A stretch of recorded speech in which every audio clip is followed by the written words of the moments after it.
आज मैं आपके लिए लाया हूँ एक बहुत ही सुंदर लव स्टोरी। तो चलिए शुरू करते हैं इस लव स्टोरी को। ऋषि को 14 साल की उम्र में ही पहला प्यार हो गया था। ऋषि उस समय 8वीं क्लास में था। उम्र कम थी, लेकिन मॉडर्न ज़माने में लोग इसी उम्र में प्यार कर बैठते हैं। ऋषि का ये पहला प्यार उसकी क्लास में पढ़ने वाली लड़की नीलम के साथ था।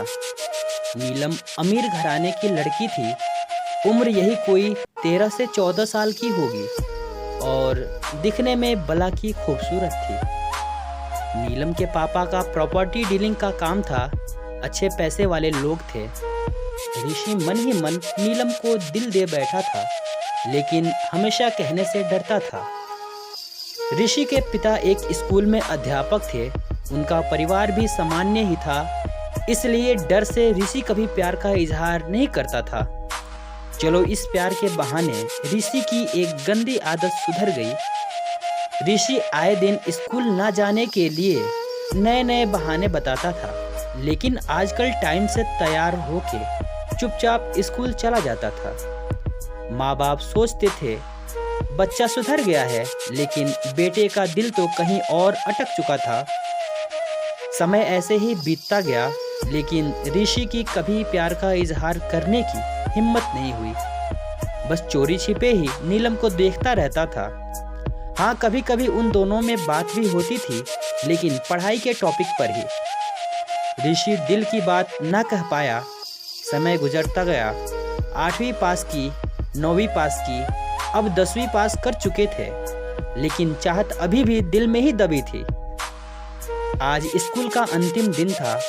ऋषि मन ही मन उदास था कि शायद अब नीलम को शायद ही देख पाएगा, क्योंकि ऋषि के पिता की इच्छा थी कि 10वीं के बाद बेटे को बड़े शहर में पढ़ाने भेजें। स्कूल के अंतिम दिन सारे दोस्त एक दूसरे से प्यार से गले मिल रहे थे, अपनी यादें शेयर कर रहे थे।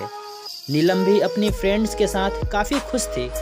आज सब एंजॉय कर रहे थे अंतिम दिन जो था, लेकिन ऋषि की आंखों में आंसू थे। ऋषि चुपचाप क्लास में गया और नीलम के बैग से उसका स्कूल आइडेंटिटी कार्ड निकाल लिया। उस कार्ड पर नीलम की प्यारी सी फोटो थी।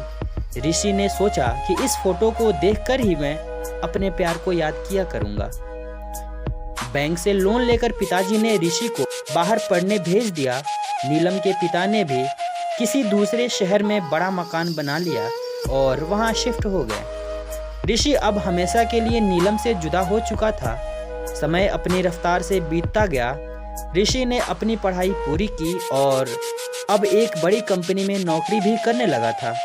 अच्छी तनख्वाह भी थी, लेकिन जिंदगी में एक कमी हमेशा खलती थी, वो थी नीलम। लाख कोशिशों के बाद भी ऋषि फिर कभी नीलम से मिल नहीं पाया था। घर वालों ने ऋषि की शादी एक सुंदर लड़की से कर दी और संयोग से उस लड़की का नाम भी नीलम ही था। ऋषि जब भी अपनी पत्नी को नीलम नाम से पुकारता, उसके दिल की धड़कन तेज हो उठती थी। आंखों के आगे बचपन की तस्वीरें उभर आया करती थी। पत्नी को उसने कभी इस बात का एहसास ना होने दिया था, लेकिन आज भी नीलम से सच्चा प्यार करता था। एक दिन ऋषि कुछ फाइल्स तलाश कर रहा था कि अचानक उसे नीलम का वो बचपन का आइडेंटिटी कार्ड मिल गया। उस पर छपे नीलम की प्यारी सी चेहरे को देखकर ऋषि भावुक हो उठा कि तभी पत्नी अंदर आ गई और उसने भी वह फोटो देख ली। पत्नी बोली, यह कौन है? जरा उसकी फोटो मुझे दिखाओ। ऋषि बोला, अरे कुछ नहीं, ये ऐसे ही बचपन में दोस्त थी। पत्नी बोली, अरे यह तो मेरी फोटो है, ये मेरा बचपन का फोटो है। देखो, ये लिखा है सरस्वती कॉन्वेंट स्कूल, यही तो पढ़ती थी मैं। ऋषि यह सुनकर खुशी से पागल सा हो गया। क्या तुम्हारी फोटो है? मैं इस लड़की से बचपन से बहुत प्यार करता हूँ। नीलम ने अब ऋषि को अपनी पर्सनल डायरी दिखाई, जहाँ नीलम की कई बचपन की फोटो लगी थी। ऋषि की पत्नी वास्तव में वही नीलम थी जिसे वह बचपन से प्यार करता था। नीलम ने ऋषि के आंसू पोंछे और प्यार से उसे गले लगा लिया, क्योंकि वह आज से नहीं बल्कि बचपन से ही उसके चाहने वाला था। ऋषि बार बार भगवान का शुक्रिया अदा कर रहा था। दोस्तों, वो कहते हैं ना कि प्यार अगर सच्चा हो तो रंग लाता ही है। ठीक वही हुआ ऋषि और नीलम के साथ भी। आपको ये प्रेम कहानी कैसी लगी हमें कमेंट करके ज़रूर बताइए, क्योंकि आपके कमेंट ही हमें और बेहतर पढ़ने के लिए प्रेरित करते हैं। धन्यवाद।